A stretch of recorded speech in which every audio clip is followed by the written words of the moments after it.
வணக்கம் நண்பர்களே, இந்த வீடியோவில் நம்ம பெரிய சைஸ் மிளகு அறுவடை செய்ய போகிறோம். இந்த மிளகு பேர் பார்த்திங்கன்னா பட்டாணி மிளகுன்னு சொல்லுவாங்க. இதோட முத்துகள் ரொம்ப பெருசாக இருக்கும், பட்டாணி சைஸில் இருக்கும். அதனால் இதுக்கு பேர் பட்டாணி மிளகு. இதோட பயிர் காலம் பார்த்திங்கன்னா 10 மாதங்கள்.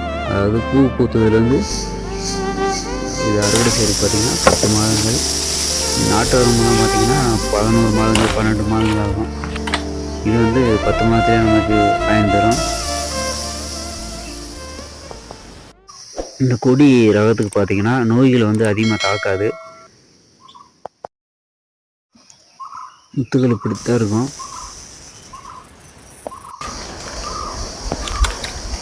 நம்ம அந்த மரத்தில் அறுவடை செஞ்சாச்சு. பாருங்கள், முத்துக்கள் எவ்வளோ பெருசாக இருக்குன்னு.